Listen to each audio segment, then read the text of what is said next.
Kuleli sonto amakhasimende ogesi wekhadi eGoli ashaqekile ngesikhathi ethola ukuthi kugesi awuthengayo iCity Power igwinye u200 Ophethe ezokuqoqwa kwemali eCity Power uthi le mali izokuya ekulungisweni kwengqalasizinda neinsiza okhona kuzo ukuholela izisebenzi zakwaCity Power. U130 owokuthi uyolungisa inqalasizinda sethu, i-infrastructure yethu. Bese kuthi u70 uzoxhasa service fees walana, so ama-fixed cost phecelezi.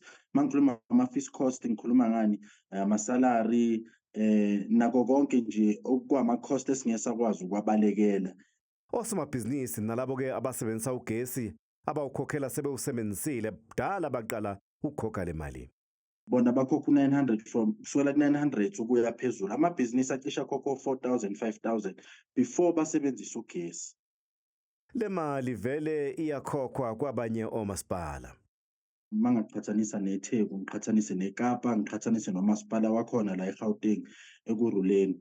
Ukubona inani lokuthenga ugesi, i-unit price already isifakile le price le ye-service charge ne-network charge.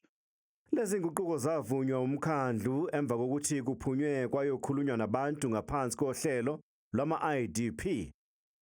Ever since 2018, when this particular report was tabled in council, it was meant to play a significant role in the area of our infrastructure. Umzizwe uyakuphika ukuthi lo 200 rands ngokuvala isikhala samakhasimende angawukhokheli ugesi.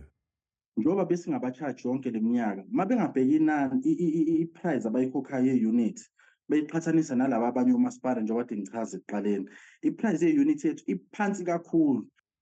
Inhlangano elwa nokusashazwa kwentela, i-Outer, iyasiphikisa isinqumo seCity Power. You can imagine if you go into a shop now and you give 300 rand for electricity, prepaid electricity, and all of a sudden 230 rands deducted from that and you only get 70 rand worth of units, I think you'll be quite upset. Lo 200 rands nawo uzokhuphuka njalo uma kukhuphuka intengo yogesi ngonyaka.